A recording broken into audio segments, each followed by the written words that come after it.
Good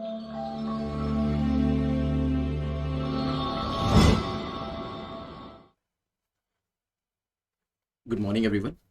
Indian economy के lecture number 1 को हम स्टार्ट कर रहे हैं। जैसे कि प्रॉमिस किया गया था कि इकोनॉमी के जो एमसीक्यूज है वो शुरू करेंगे और रमेश सिंह की जो बुक है उसे हम यहाँ पर कंप्लीट करेंगे।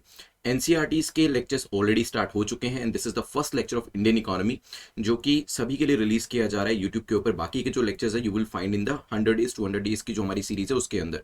सो यहाँ पर फर्स्ट लेक्चर में कुछ टॉपिक्स जो है वो मैं आपको बता देता हूँ जो आज हम डिस्कस करने वाले हैं। This is brief introduction about me. My name is Prince Luthra, all India rank 577 from UPSC CSC 2014 batch. तो यहाँ पर चैप्टर बाय चैप्टर जो है उसे कवर किया जाएगा ताकि कहीं से भी अगर एमसीक्यू बन के आता है तो वो हम सोल्व कर पाए। तो क्योंकि फर्स्ट चैप्टर है तो काफी बेसिक चीजें, definition, micro economics, econometrics, then various sectors in the economy, यहाँ से एमसीक्यूज जो है वो पूछे जाएंगे। सिस्टम ऑफ इकोनॉमी क्या है, प्रोस कॉन्स के बारे में भी जानेंगे हम यहाँ पर, और डिस्ट्रीब्यूशन सिस्टम के बारे में जानेंगे। यहाँ पर जितने भी लेक्चर्स हैं आपकी इंडियन इकोनॉमी को लेकर, क्योंकि एनसीईआरटीज आपकी ऑलरेडी 200 डेज के और मिशन यूपीएससी 2022 में कराई जा रही है। इन सभी कोर्सेज के अंदर अभी जो आपकी एनसीईआरटी ज्योग्राफी की और एनसीईआरटी इकोनॉमी की वो एट प्रेजेंट चल रही है, और यहाँ पर जो आपके एमसीक्यू सेशंस है वो भी अब ऐड करने शुरू कर दिए जाएंगे इन कोर्सेज के अंदर, जिनको आप आज सब्सक्राइब कर सकते हैं using the summer 50 code with 50% discount. तो यहाँ पे कोशिश करिएगा जो भी, अगर आप 2022 के लिए जा रहे हैं, नेक्स्ट ईयर एग्जाम देना चाहते हैं तो मिशन यूपीएससी 2022 के लिए जाइएगा।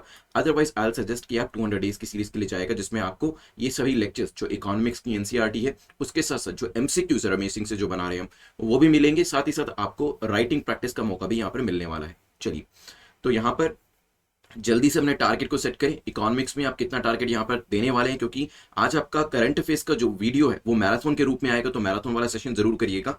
उसके साथ साथ ये इकोनॉमिक्स वाला सेशन जो है ये भी आप जरूर करिएगा।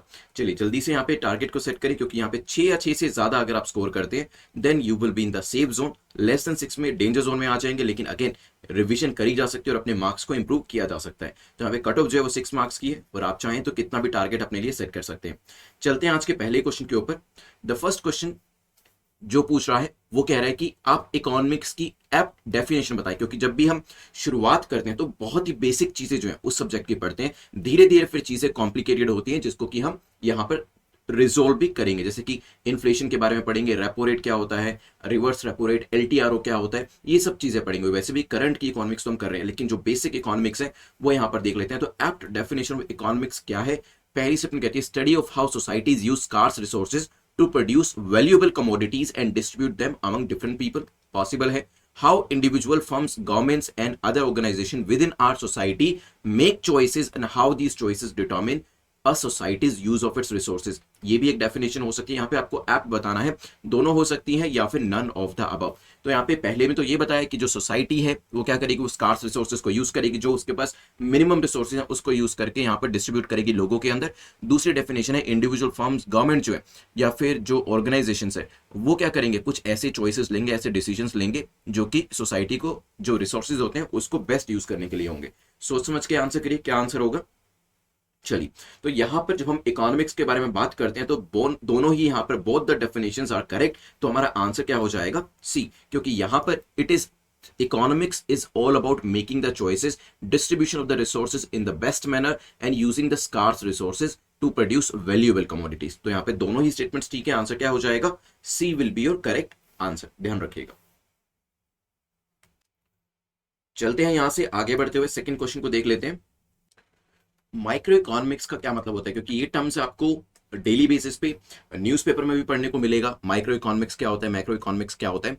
सो माइक्रो इकोनॉमिक्स के बारे में पहली स्टेटमेंट है, ब्रांच ऑफ इकोनॉमिक्स है जो कि स्टडी करती है कि ओवरऑल इकोनॉमी किस तरीके से काम कर रही है, ओवरऑल इकोनॉमी, द मार्केट और अदर सिस्टम्स वो किस तरीके से काम करते हैं। या फिर ये ब्रांच ऑफ इकोनॉमिक्स है विच is more focused on the influence on and choices made by individual, जो इंडिविजुअल के द्वारा डिसीजंस लिए जाते हैं, चॉइसेस ली जाती है एक इकोनॉमी के अंदर, उसको लेकर ये रिलेट करती है। Taking only specific economic activities into account, कुछ एक्टिविटीज को लिया जाता है, कुछ को छोड़ दिया जाता है, या फिर नन ऑफ द अबव। बिल्कुल जो बेस्ट यहां पर सुटेबल डेफिनेशन है उसको सिलेक्ट करिएगा। Compare to the first question it is comparatively easy to choose. सोच समझ के आंसर करें, फिर डिस्कस करेंगे। चलिए देखिए, दो तरीके की आपके सामने इकोनॉमिक्स होती है जो आप काफी पढ़ेंगे। बुक्स भी आपकी जो एनसीईआरटी की मैक्रो माइक्रो करके है। तो जब हम मैक्रो ब्रांच की बात करते हैं, this is the branch of economics जो स्टडी करती है कि ओवरऑल इकोनॉमी बड़े लेवल पे देखा जाता है, कहते हैं ना कि सीइंग द फुल पिक्चर, तो फुल पिक्चर को इसके अंदर देखा जाता है किस तरीके से काम कर रही है। सो यहाँ पर जब ओवरऑल पिक्चर को देखा जाता है उसे कहा जाता है मैक्रो इकोनॉमिक्स। लेकिन जब एक छोटे लेवल पे देखा जाता है, इंडिविजुअल लेवल पे देखा जाता है, that branch which is more focused on the influence of the choices which are made by an individual, उसको कहा जाता है माइक्रो इकोनॉमिक्स। ध्यान रखिएगा। तो यहां पर आपका आंसर क्या हो जाएगा, B will be the correct answer. ध्यान रखिएगा माइक्रो मैक्रो इकोनॉमिक्स के बीच के डिफरेंस को। यहां से आगे बढ़ते हुए चलते हैं नेक्स्ट टॉपिक के ऊपर जो पूछ रहा है आपका इकोनोमेट्रिक्स का क्या मतलब होता है। ठीक है, चार आपके सामने ऑप्शन है, इकोनोमेट्रिक्स क्या है देख लेते हैं। पहली स्टेटमेंट कहती है applying mathematical and stats tools to understand the economics. जब यहां पर अर्थशास्त्र को समझने के लिए हम क्या करते हैं, मैथ्स के टूल्स का यूज करते हैं, स्टैट्स को यूज करते हैं, उसे इकोनोमेट्रिक्स कहा जाता है। Studying economics from the interdisciplinary point of view, जब हम दूसरे डिसिप्लिन के साथ मिलाकर इकोनॉमिक्स को पढ़ने की कोशिश करते हैं, that is what we call the econometrics. Both of them या फिर नन ऑफ देम, बताएं। Econometrics is the third core area of economics, जो कि माइक्रो इकोनॉमिक्स और मैक्रो इकोनॉमिक्स के बाद आता है। तो बेसिकली इकोनॉमिक्स के अंदर तीन ब्रांचेस हो गई आपकी। एक तो होगी माइक्रो जिसमें आप इंडिविजुअल के एक्शन को पढ़ते हैं, मैक्रो जिसमें आप ओवरऑल पढ़ते हैं इकोनॉमी को, और फिर आपका हो गया इकोनोमेट्रिक्स। ठीक है, तो econometrics is the third major core area of economics. This field seeks to apply stats and mathematical methods को इस्तेमाल किया जाता है, नंबर्स को यूज किया जाता है इकोनॉमिक्स एनालिसिस के लिए। साथ ही साथ इसके अंदर इंटरडिसिप्लिनरी अप्रोच जो है, मतलब दूसरे जो एरियाज होते हैं, जो आपके दूसरे सब्जेक्ट्स होते हैं, दूसरे जो डिसिप्लिन होते हैं, खासतौर पे मैथ्स की तो बात कर ही रही यहाँ पे हमने, तो दूसरे डिसिप्लिन को भी इसके अंदर मिलाकर स्टडी किया जाता है। तो यहाँ पे आंसर क्या हो जाएगा, C will be the correct answer. वैसे भी अगर आप देखें इंटरडिसिप्लिनरी तो अपने आप ही हो जाएगी, क्योंकि यहाँ पे स्टैट्स का भी इस्तेमाल कर रहे हैं, मैथ्स का भी इस्तेमाल कर रहे हैं, तो दो सब्जेक्ट तो वैसे ही इकोनॉमिक्स के साथ आकर मिल गए, तो दूसरे सब्जेक्ट्स भी इसके अंदर मिलाए जाते हैं। ठीक है, तो यहाँ पर the sophisticated analysis of micro and macro subfields would not have been possible अगर हमारे पास इकोनोमेट्रिक्स नहीं होती। ठीक है, तो ध्यान रखिएगा यहाँ पर आंसर आपका सी हो जाएगा। चलिए सो चलते हैं यहां पर नेक्स्ट क्वेश्चन को देख लेते हैं, क्वेश्चन नंबर 4, जो कि अगेन वेरी बेसिक, क्योंकि फर्स्ट चैप्टर आपका बहुत ज्यादा बेसिक है, उसको लेकर बात कर रहा है primary sector, secondary sector, tertiary sector, और आपको बेसिकली ये बताना है कि कौन सा यहां पर करेक्टली मैच कर रहा है। क्या प्राइमरी सेक्टर के अंदर हम नेचुरल रिसोर्सेज को एक्सप्लोर करते हैं, हो सकता है। सेकेंडरी सेक्टर के अंदर हम सर्विसेज को डील करते हैं, प्रोड्यूस करते हैं, पॉसिबल है। टर्शरी सेक्टर के अंदर हम रॉ मटेरियल को प्रोसेस करते हैं, ये भी पॉसिबल है। सोच समझ के आंसर करिए, फिर करते हैं डिस्कशन की प्राइमरी, सेकेंडरी, टर्शरी सेक्टर क्या होते हैं। चलिए देखिए, जब भी हम बात करते हैं कि नेचुरल रिसोर्सेज जो है उनको हमें एक्सप्लोर करना है, वो आपका फॉल करता है किसके अंदर, प्राइमरी सेक्टर के अंदर, क्योंकि पहली चीज ही आपकी होती है कि आपको रॉ मटेरियल को क्या करना है, एक्सट्रैक्ट करना है, क्योंकि रॉ मटेरियल को एक्सट्रैक्ट करेंगे, पहला पॉइंट क्या हो गया, एक्सट्रैक्शन। रॉ मटेरियल को आपने एक्सट्रैक्ट किया, अब क्या होगा, रॉ मटेरियल को प्रोसेस करेंगे, क्योंकि रॉ मटेरियल का एक्सट्रैक्शन करने से खाली क्या हो जाएगा, उसका कुछ ना कुछ तो बनाना पड़ेगा ना। तो this is called the primary sector, जब आपने चीजों को एक्सट्रैक्ट किया, जो रॉ मटेरियल है उसको एक्सट्रैक्ट किया, जब आपने रॉ मटेरियल को यूज करते हुए कुछ बनाया, तो उसे कहते हैं आप सेकेंडरी सेक्टर। ठीक है, तो प्राइमरी के बाद क्या आता है, सेकेंडरी। ठीक है, तो यहां पे दोनों ही एक दूसरे से जुड़े हुए हैं। फॉर एग्जाम्पल आपने यहां पर किसी मेटल को एक्सट्रैक्ट किया फॉर एग्जाम्पल, ठीक है, और फिर उस मेटल को यूज किया व्हीकल बनाने के लिए। ठीक है, so these are the primary and secondary sector. ध्यान रखिएगा, economic activities which takes place while exploiting the natural resources fall under it, such as mining हो गया, एग्रीकल्चर एक्टिविटीज, ऑयल को आप एक्सप्लोर कर रहे हैं, तो एग्रीकल्चर सेक्टर के अंदर भी ऐसा होता है, तो ये सब प्राइमरी सेक्टर के अंदर आपके आते हैं। ठीक है, तो ध्यान रखिएगा प्राइमरी सेक्टर, और प्राइमरी सेक्टर एक तरीके से फीड स्टॉक बनता है किसके लिए, सेकेंडरी सेक्टर के लिए, क्योंकि जो रॉ मटेरियल यहां निकाला गया, आपने एग्रीकल्चर का कुछ प्रोड्यूस किया, उसका इस्तेमाल फिर सेकेंडरी सेक्टर के अंदर जैम बनाने के लिए किया गया। ठीक है, तो फ्रूट्स निकले, फ्रूट्स का इस्तेमाल किया गया जैम बनाने के लिए, या फिर किसी और एग्रीकल्चर आइटम को आपने प्रोड्यूस किया और फिर उसे प्रोसेस किया और प्रोसेस करके लोगों को बेचा। राइट, सेकेंडरी सेक्टर में क्या होता है, it contains all the economic activities under which जो रॉ मटेरियल प्राइमरी सेक्टर के अंदर एक्सट्रैक्ट किए गए उसको यहां पर प्रोसेस किया जाता है। ठीक है, फॉर एग्जाम्पल आपने क्या किया, मैंगो को उगाया, ठीक है, फिर उसका इस्तेमाल आपने पिकल बनाने में किया प्रोसेस करके, तो ये क्या है, ये प्राइमरी सेक्टर है और पिकल बनाना सेकेंडरी सेक्टर है। ठीक है, आपने मैंगो जो है इसको एक्सट्रैक्ट किया, फिर उसका आपने जूस बनाकर बॉटल्स के अंदर सेल करना शुरू किया, तो आपने प्रोसेसिंग करी, राइट, तो वो आपका सेकेंडरी सेक्टर हो जाएगा। तो जो रॉ मटेरियल जो आइटम है वो आपका प्राइमरी में है, और जो आपका प्रोडक्ट जो प्रोसेस करने के बाद बनता है वो आपका सेकेंडरी प्रोडक्ट है। ठीक है, चलिए मैं आपसे एक एग्जांपल पूछता हूं। आप मार्केट से पानी की एक बॉटल खरीदते हैं, वाटर बॉटल खरीदते हैं, ठीक है, तो वो क्या है, ये मुझे आंसर करिएगा। ठीक है, थोड़ा सा ट्रिकी है बट कमेंट सेक्शन में आंसर जरूर करिएगा, then I reply to you. और नेक्स्ट टाइम जब भी आप कोई भी चीज कंज्यूम करते हैं ना, तो जरूर देखिएगा जरूर ये चीज की ये प्राइमरी है, प्राइमरी सेक्टर से आ रही है, सेकेंडरी सेक्टर है या टर्शरी सेक्टर है। इसे कहते हैं जब आप जो भी चीज स्टडी कर रहे हैं यूपीएससी के दौरान, उसे अपनी लाइफ में एक्सपीरियंस करना, उसको अप्लाई करना, क्योंकि ये चीज आप बार बार सुनेंगे, अप्लाई करना जरूरी होता है। वो होता भी है क्योंकि अप्लाई करी हुई चीज जो है वो आपको याद भी लंबे समय तक के लिए रहती है, और आपके साथ जो बेसिकली आप एग्जाम्पल बनाएंगे अपने मेंस आंसर के अंदर, वो आपके एग्जांपल्स बनाना भी काफी इजी हो जाता है। ठीक है, तो सेकेंडरी सेक्टर में क्या आता है, प्रोडक्शन ऑफ सर्विसेज, नहीं, प्रोडक्शन ऑफ सर्विसेज तो टर्शरी सेक्टर के अंदर आता है। प्रोसेसिंग ऑफ रॉ मटेरियल, क्योंकि प्राइमरी के बाद क्या आता है, प्राइमरी के बाद क्या टर्शरी आता है, नहीं, प्राइमरी के बाद सेकेंडरी आता है। तो प्राइमरी स्टेज के ऊपर जो रॉ मटेरियल निकाला जा रहा है उसको प्रोसेस किया जाता है सेकेंडरी स्टेज के अंदर। ठीक है, तो प्राइमरी आपका पहला जो आपकी मैच था, पेयर था, वो बिल्कुल करेक्ट हो जाता है, लेकिन सेकंड और थर्ड इनकरेक्ट हो जाते हैं क्योंकि इनको क्या किया हुआ है, इनको इंटरचेंज किया हुआ है। आंसर आपका हो जाएगा ए। चलिए, तीनों की वजह से ही जॉब अपॉर्चुनिटीज काफी ज्यादा क्रिएट होती है, तो ये भी ध्यान रखिएगा। और यहाँ पर टर्शरी सेक्टर जो है उसमें आपका पूरा जो सर्विस सेक्टर है वो इसमें आ जाता है। साथ ही साथ अगर मैं टर्शरी सेक्टर के कुछ आपको एग्जांपल भी देना चाहूँ, तो सर्विसेज जो प्रोड्यूस करी जाती है, जिसमें आपकी बैंकिंग हो गई, एजुकेशन हो गया, हेल्थ केयर हो गया, कम्युनिकेशन हो गया। आप में से कुछ लोग बैंक के एग्जाम भी दे रहे होंगे, तो आप किस सेक्टर का पार्ट बनने जा रहे हैं, आप टर्शरी सेक्टर का पार्ट बनने जा रहे हैं। हमें से काफी सारे लोग एग्रीकल्चर बैकग्राउंड से भी आते हैं, तो हम लोग किस सेक्टर से थे, हम प्राइमरी सेक्टर से थे। ठीक है, लेकिन अभी जब एग्जाम देंगे तो किस सेक्टर में आ जाएंगे, फिर टर्शरी सेक्टर के अंदर आ जाएंगे। तो एजुकेशन, हेल्थ, बैंकिंग, कम्युनिकेशन जो है ये आपका सर्विस सेक्टर के अंदर आता है। ठीक है, चलिए चलते हैं यहां से आगे बढ़ते हुए कुछ और सेक्टर्स के बारे में भी जान लेते हैं। तो क्वेश्चन नंबर 5 आपसे पूछता है, दो सेक्टर्स आपके सामने दिए, इनको आप मैच द फॉलोइंग करें। ठीक है, एक है आपका क्वार्टनरी सेक्टर जिसमें जो नॉलेज से एसोसिएट होता है, एक आपका है क्वेनरी सेक्टर जो डिसीजन मेकिंग से एसोसिएट करता है।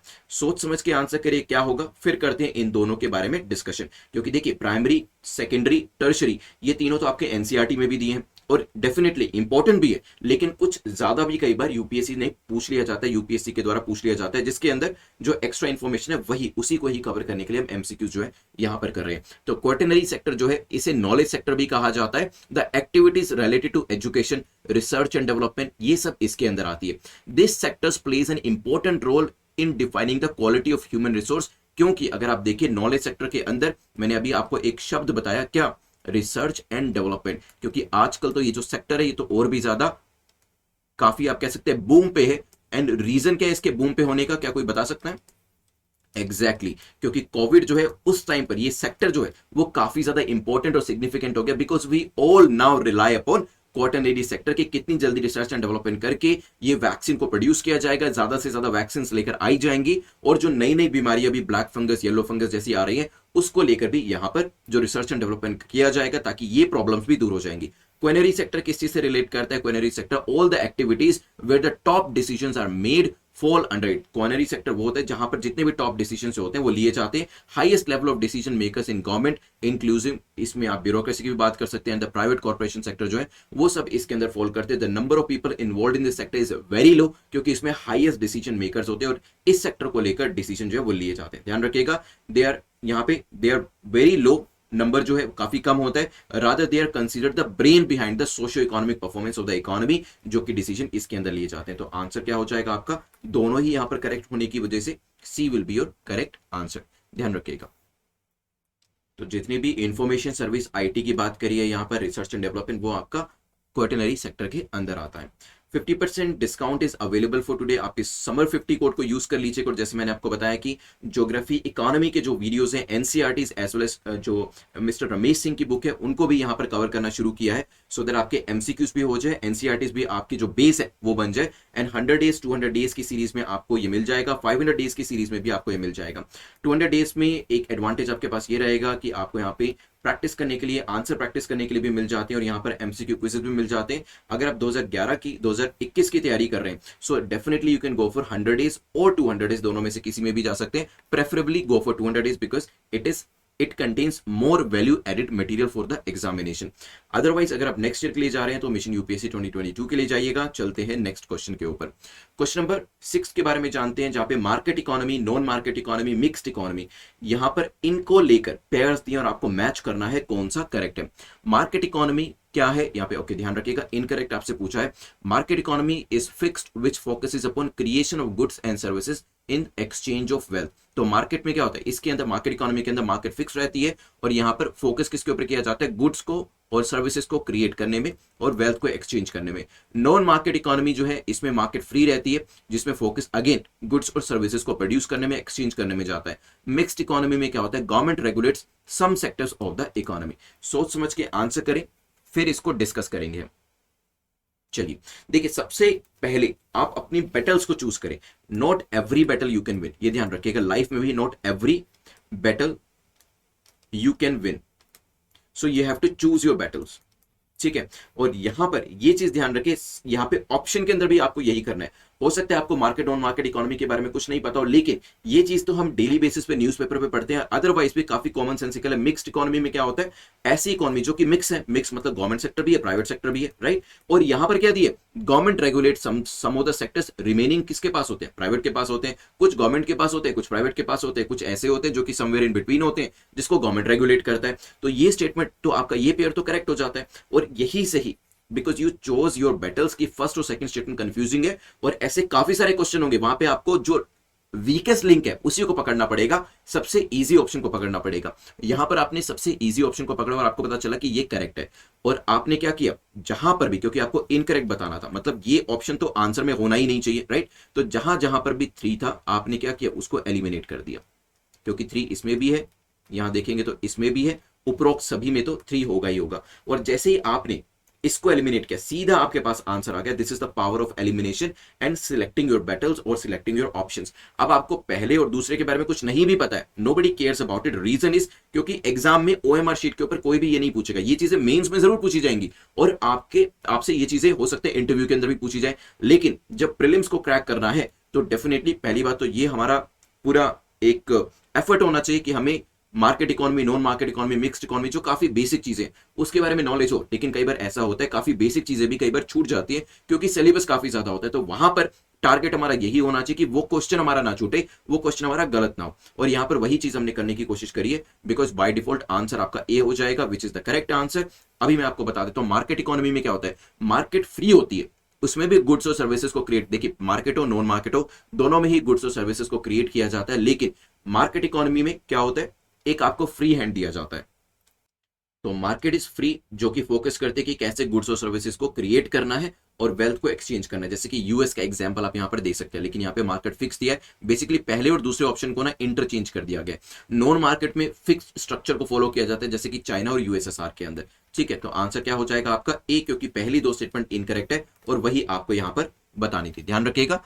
और यहां पर आपको वेरियस तरीके के इकोनॉमिक सिस्टम दिए, जिसमें आपका कैपिटल इकोनॉमी है, सोशलिस्ट इकोनॉमी है और मिक्स्ड इकोनॉमी है, जिसमें आपके गवर्नमेंट प्राइवेट सेक्टर दोनों ही एग्जिस्ट करते हैं, and there is a grey area also जिसको कि गवर्नमेंट रेगुलेट करती है। खैर, यहां से आगे बढ़ते हुए चलते हैं नेक्स्ट क्वेश्चन के ऊपर, विच इज क्वेश्चन नंबर 7। बात करी जा रही है मार्केट इकोनॉमी के कॉन्सिक्वेंसेस के, which of the following is और are likely consequences of market economy. तो मार्केट इकोनॉमी के जिसमें फ्री हैंड रहता है, यूएस का एग्जांपल याद रखिएगा, ठीक है। एग्जांपल याद रखेंगे तो आंसर करना इजी हो जाएगा। It is the self interest which motivates individual firm to do economic activities. तो लोग सेल्फ इंटरेस्ट के बेसिस पे काम करते हैं, याद होगा आपको केन्स ने, ओके, जो लोग 200 डेज की सीरीज को या फिर मिशन यूपीएससी 2022 को कर रहे हैं, तो एनसीईआरटी में जो पहला लेक्चर था एनसीईआरटी का, वहां पे मैंने आपको जो एक फेमस इकोनॉमिस्ट है केन्स, उनके बारे में बताया था, तो उन्होंने भी यहां पर इसी चीज के बारे में बात करी थी। Focuses on division of labour for increase productivity, ये भी पॉसिबल है। Affects a person with lower purchasing power, possible है। Creation of laissez faire state over welfare state. सोच समझ के आंसर करिए। तो यहां पे पूछा है कि कॉन्सिक्वेंसेस क्या होते हैं मार्केट इकोनॉमी के। मार्केट इकोनॉमी मींस कि यहां पर एवरीथिंग इज फ्रीली, यहां पे फ्री हैंड जो है वो दिया है मार्केट को, मार्केट इज फ्री, और यूएस इसका एक काफी फाइन एग्जांपल है।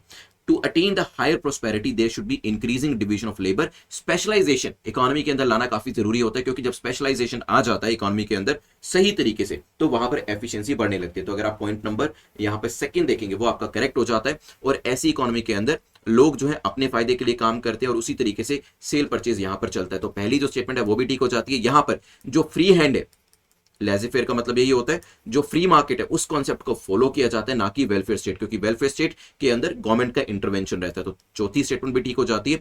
इसमें जिन लोगों के पास लोअर परचेजिंग पावर है वो तो अफेक्ट होंगे ही, क्योंकि यहां पर जो गवर्नमेंट कंट्रोल है वो मिनिमम है और वेलफेयर का जो मकसद है वो ज्यादा यहां पर हावी नहीं रहता है। तो यहां पर व्यक्ति को यही मोटिवेट किया जाता है that you try to increase your purchasing power.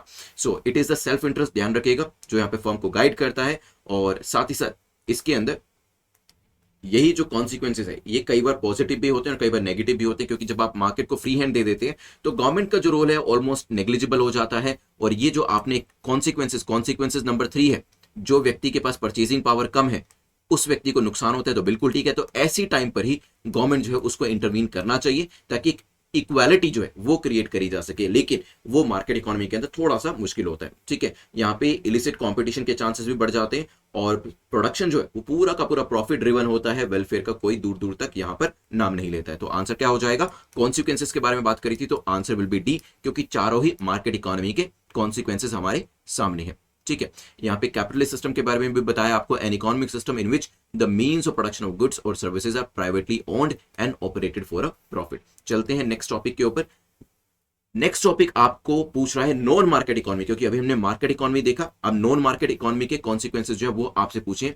पहला है ये इक्विटेबल डिस्ट्रीब्यूशन करता है रिसोर्सेज का, पॉसिबल है। गवर्नमेंट जो है वो ओनर बन जाती है, ये भी पॉसिबल है। Then misallocation wastage of resources, क्या ये पॉसिबल है? हो सकता है। Then disincentivizes hard work and innovation. सोच समझ के आंसर करिएगा। आप में से कुछ लोग सोशियोलॉजी के स्टूडेंट्स होंगे, कार्ल मार्क्स को पढ़ा होगा, अगर पढ़ा है तो वहां से नॉलेज को यूज करके इसका आंसर इजिली कर सकते हैं। चलिए देखिए, नॉन मार्केट इकोनॉमी जो है it is rooted in the ideas of Karl Marx 1880-1883 तक उनका जो लाइफ पीरियड था वो रहा था, और सोशलिज्म को बहुत ज्यादा सपोर्ट करते थे। It had to variants, socialist and communist. While in the socialist model जो कि एक्स यूएसएसआर था, state was having ownership control on only natural resources. Communist model जो है वो चाइना का मॉडल है जो कि 1949 से 85 तक चला, क्योंकि आज तो उसको कम्युनिस्ट मॉडल नहीं कहा जा सकता। The state used to have ownership control over labour also. तो ये एक यूएसएसआर का मॉडल है जिसे सोशलिस्ट मॉडल कहा जाता है, एक चाइना का मॉडल है जिसे कम्युनिस्ट मॉडल कहा जाता है। यूएसएसआर वाला मॉडल जो है, जो सोशलिस्ट मॉडल है, उसके अंदर नेचुरल रिसोर्सेज जो होते थे उसके ऊपर कंट्रोल होता था किसका? सरकार का। ठीक है, इन द कम्युनिस्ट मॉडल जैसे कि चाइना है, वहां पे स्टेट की ओनरशिप होती है किसके ऊपर? लेबर के ऊपर भी। ठीक है, तो ध्यान रखिए कौन ज्यादा कंट्रोल है यहाँ पे, किसके अंदर कंट्रोल जो है वो ज्यादा है? डेफिनेटली जो कम्युनिस्ट चाइना वाला है, क्योंकि यहां पर लेबर के ऊपर भी आपका कंट्रोल है। It got also known by it's other names, जैसे कि इसे स्टेट इकोनॉमी भी कहा जाता है, कमांड इकोनॉमी भी कहा जाता है, सेंट्रली प्लान्ड इकोनॉमी भी कहा जाता है, जो हम आगे डिस्कस करने वाले हैं। अब आते हैं कि कॉन्सिक्वेंसेस के। तो इक्विटेबल डिस्ट्रीब्यूशन होता है, बिल्कुल होता है। गवर्नमेंट के पास रिसोर्सेज होते हैं तो गवर्नमेंट ओनर है, बिल्कुल बिल्कुल ये भी बात ठीक हो जाती है। लेकिन क्योंकि गवर्नमेंट इसके अंदर ओनर होती है, मिस एलोकेशन वेस्टेज जो है वो ज्यादा होता है, क्योंकि यहां पर अकाउंटेबिलिटी कम हो जाती है। जैसे कि आज भी आप देखते होंगे जो गवर्नमेंट सेक्टर्स है, ठीक है, जो सरकारी जॉब होती है, वहां पर misallocation wastage of resources ज्यादा होता है compare to the corporate sector. Private में इतना नहीं होता है, गवर्नमेंट में ज्यादा होता है, क्योंकि एक लैक्डेसिकल बिहेवियर जो है वो वहां पर रहता है। तो मिस एलोकेशन बिल्कुल ठीक है। Then disincentivise hard work and innovation, क्योंकि यहां पर अगर आप देखेंगे इसको आप एक गवर्नमेंट डिपार्टमेंट के तरीके से समझने की कोशिश करिएगा। गवर्नमेंट डिपार्टमेंट में जो रिसोर्सेज होते हैं, क्या लोगों को ये लगता है कि वो रिसोर्सेज हमारे हैं? क्योंकि देखिए पैसा तो हमारा ही लगा हुआ है। तो जो सरकारी संपत्ति है, एक्चुअल में वो सरकारी संपत्ति नहीं है, वो पब्लिक प्रॉपर्टी भी उसे इसलिए कहा जाता है because they belong to public. हमारे ही टैक्स पेयर्स के जो पैसे होते हैं उसी से वो खरीदी जाती है। लेकिन मिस एलोकेशन या वेस्टेज क्यों हो जाता है? क्योंकि हम उसे अपनी प्रॉपर्टी मानते ही नहीं है। और यहाँ पर हार्ड वर्क और इनोवेशन को भी बढ़ावा नहीं मिलता है। थिंक अबाउट आप एक गवर्नमेंट ऑर्गेनाइजेशन के बारे में सोचिएगा जहां पर इंसेंटिव जो होता है या फिर जो आपका प्रमोशन होता है वो टाइम पीरियड रहता है, राइट? वो आपके हार्डवर्क पे डिपेंड नहीं करता है। ऐसा नहीं है कि अगर आप 12 घंटे काम कर लेंगे तो आपका प्रमोशन जल्दी आ जाएगा। ठीक है, इनोवेशन को भी बढ़ावा नहीं देता है। रीजन उसका यही है क्योंकि यहां पर एक्स्ट्रा आपको इनोवेशन के लिए कुछ नहीं मिलने वाला, जैसे कि कॉर्पोरेट सेक्टर के अंदर मिलता है। ठीक है, तो इंसेंटिव और इनोवेशन नहीं होते हैं यहां पर। ये एक कॉन्सिक्वेंस है नॉन मार्केट इकोनॉमी का, ठीक है। तो नॉन मार्केट इकोनॉमी को जब आप इसका आंसर करेंगे एक अपने गवर्नमेंट सेक्टर को ध्यान में रख के करिएगा तो आपको सारे कॉन्सिक्वेंसेस इसके याद आ जाएंगे। तो आंसर हो जाएगा डी। तो इसमें जो नुकसान वाली बात है, देखिए फायदे तो अपने हैं ही इसके, क्योंकि वेलफेयर स्टेट अगर आपको बनाना है तो नॉन मार्केट इकोनॉमी काफी बेहतर रहती है, गवर्नमेंट इंटरवीन कर सकती है और जिस भी व्यक्ति की परचेसिंग पावर कम है उसको हेल्प करी जा सकती है। डिस्ट्रीब्यूशन ऑफ रिसोर्सेज इक्विटेबली करा जा सकता है, ये इसका फायदा है। सोसाइटी कम्युनिटी जो स्टेट है वो इसमें ओनर रहती है, तो हम लोग ही ओनर होते हैं, कंपटीशन ज्यादा नहीं होता है, ये इसका नेगेटिव पॉइंट भी हो सकता है।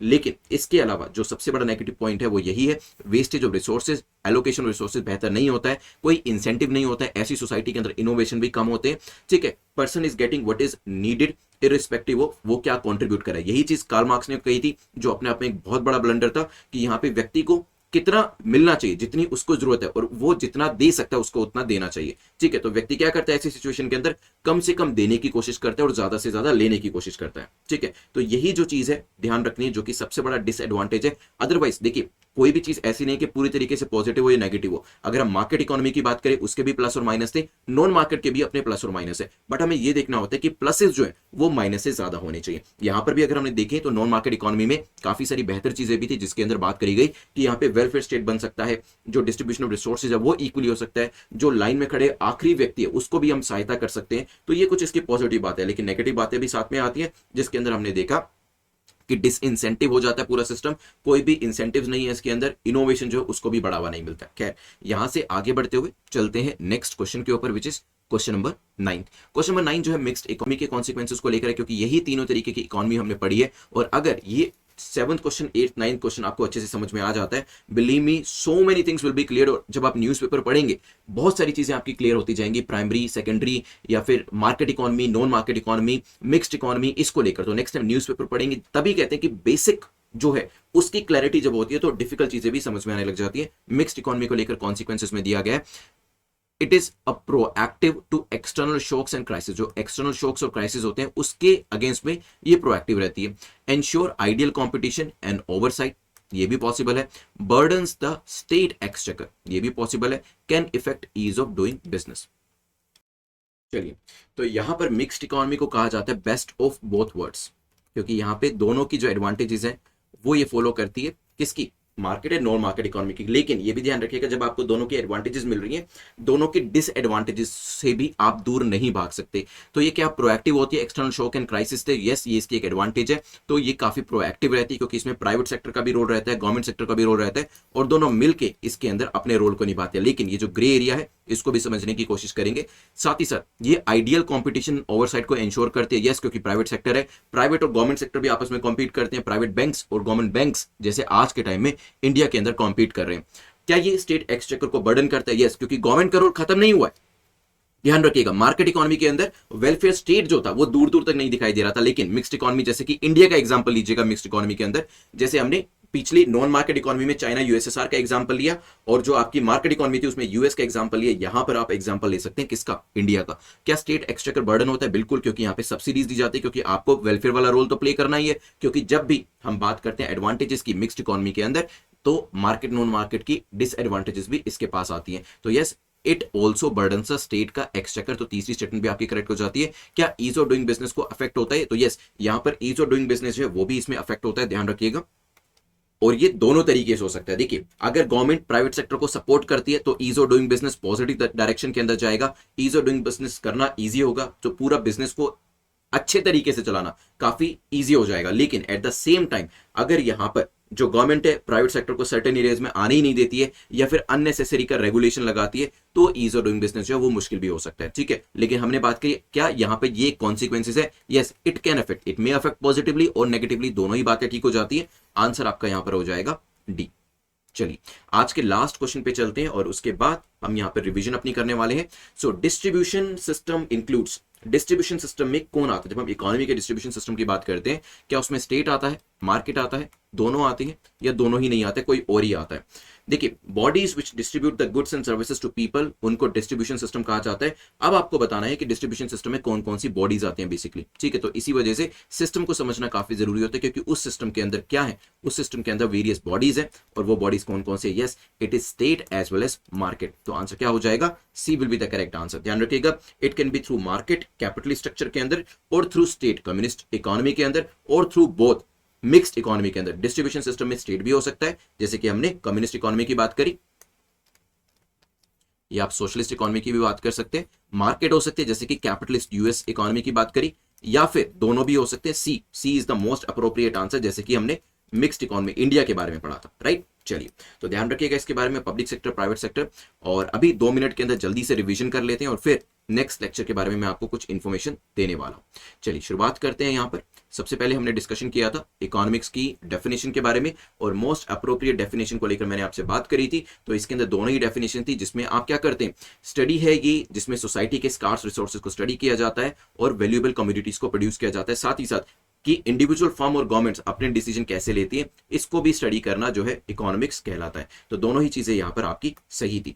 इसके बाद डेफिनेशन से आगे बढ़ते हुए मैंने आपको कुछ इंपॉर्टेंट माइक्रो इकोनॉमिक्स और साथ ही साथ आपको इकोनोमेट्रिक्स के बारे में बताया था। तो माइक्रो इकोनॉमिक्स क्या है, जब माइक्रो लेवल पे आप पढ़ते हैं, माइक्रो मतलब इंडिविजुअल, सूक्ष्म लेवल पे पढ़ते हैं, इंडिविजुअल के बारे में पढ़ते हैं, उसकी चॉइसेस के बारे में पढ़ते हैं कि वो कैसे डिसीजन लेता है, छोटे लेवल पे पढ़ते हैं, उसे माइक्रो इकोनॉमिक्स कहा जाता है। और जब बड़े लेवल पे बिगर पिक्चर को देखते हैं, उसे मैक्रो इकोनॉमिक्स कहा जाता है।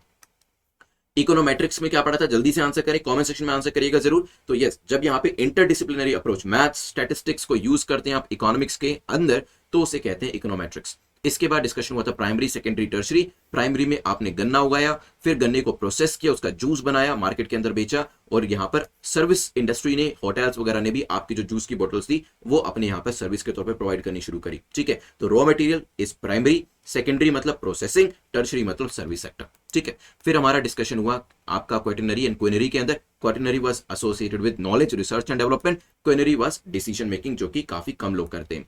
समर 50 कोड को यूज कर लीजिएगा, ये सारे लेक्चर्स जो है इकोनॉमिक्स के, ज्योग्राफी के, ये भी आपको मिल जाएंगे। 200 डेज की सीरीज में all the lectures are available, exam.netmook.com पर जाकर आप इसे चेकआउट कर सकते हैं। और मिशन यूपीएससी 2022 में भी ये सारे लेक्चर्स आपको प्रोवाइड कराए जाएंगे, जो कि 500 डेज का आपका एक कोर्स है, और अभी 50% डिस्काउंट चल रहा है, तो इसे आप अप्लाई जरूर कर लीजिएगा। Market economy, non market economy के बारे में पढ़ा था, मिक्स्ड इकोनॉमी, तीनों के नाम याद रखिएगा। मार्केट मतलब US, non market USSR, mixed economy मतलब इंडिया। इस तरीके से याद रखेंगे, चीजें आपको लंबे समय तक के लिए याद रहेंगी, ठीक है। तीनों के क्या कैरेक्टरिस्टिक्स होती हैं, क्या फायदे हैं, क्या नुकसान है, वो भी हमने पढ़ा था। जैसे कि कॉन्सिक्वेंसेज में हमने देखा मार्केट इकोनॉमी के अंदर क्या होता है, it is not creating a welfare state, ये ध्यान रखिएगा। यहाँ पर सेल्फ इंटरेस्ट के लिए बिजनेस किया जाता है और सेल परचेज किया जाता है, profit motive is the only motive, ये ध्यान रखिएगा। साथ ही साथ लेज़े फेयर में नुकसान ये होता है कि गवर्नमेंट का कोई रोल ही नहीं है, और जो लास्ट मैन स्टैंडिंग है उसको फायदा नहीं मिल पा रहा है। यही चीजें जो है नॉन मार्केट इकोनॉमी के अंदर दूर हो जाती है, क्योंकि वेलफेयर स्टेट बनाने की कोशिश करी जाती है, और जो लास्ट मैन स्टैंडिंग है उसको भी फायदा दिया जाता है इक्विटेबल डिस्ट्रीब्यूशन ऑफ रिसोर्सेज करके। बट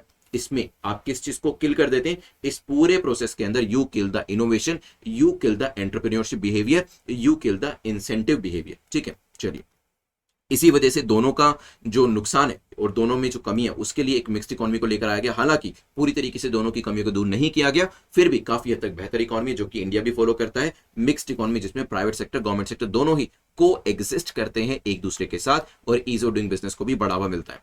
फिर हमने लास्ट में देखा था डिस्ट्रीब्यूशन सिस्टम क्या होता है। तो अलग अलग है, स्टेट भी डिस्ट्रीब्यूशन सिस्टम हो सकता है, मार्केट भी हो सकती है, दोनों भी हो सकते हैं, डिपेंड करता है whether you are following the communist और you are talking about the communist, whether you're talking about the capitalist economy or are you talking about the mixed economy। तो mixed economy वाला आंसर यहाँ पे C correct हो जाएगा, most appropriate answer है, ठीक है। चलिए, तो यहाँ पर कमेंट सेक्शन में आंसर करिएगा। वाटर बॉटल के बारे में मैंने आपसे पूछा था, क्या ये प्राइमरी के अंदर आएगा, सेकेंडरी के अंदर आएगा, या टर्शरी के अंदर आएगा, इसका आंसर, या फिर अगर आप आगे भी जाना चाहे तो क्वाटरनरी और क्विनरी भी है, तो किसके अंडर ये प्रोडक्ट आएगा, मुझे कमेंट सेक्शन में, यूट्यूब के कमेंट सेक्शन में जरूर आंसर करिएगा। नेक्स्ट लेक्चर में मैं विनर का जो नाम है वो यहाँ पर डिक्लेयर करूंगा। सो यहाँ पर लेक्चर को हम वाइंड अप करने वाले हैं। Once again, summer 50 code is available, आप इसे अप्लाई जरूर करिएगा। और सारे आपको जो स्टैटिक पोर्शन है आपकी, जिसमें इकोनॉमिक्स है, इकोनॉमिक्स की एनसीईआरटी, इकोनॉमिक्स के एमसीक्यूज, साथ ही साथ जो वेरियस अदर सब्जेक्ट हैं, जिसमें ज्योग्राफी है, पॉलिटी है, स्पेक्ट्रम हिस्ट्री है, एनवायरमेंट इकोलॉजी है, आर्ट एंड कल्चर है, ये सभी आपको 200 डेज की सीरीज में मिशन यूपीएससी 2022 के अंदर मिल जाएंगे। एंड इसको आप आज सब्सक्राइब कर लीजिएगा using the summer 50 code. Thanks for watching this video. आपके कोई भी डाउट होते हैं, आई एम अवेलेबल। आप अपने जो डाउट्स हैं @prince_luthra पे भी भेज सकते हैं। Thank you once again for watching. Have a nice day, take care, good bye.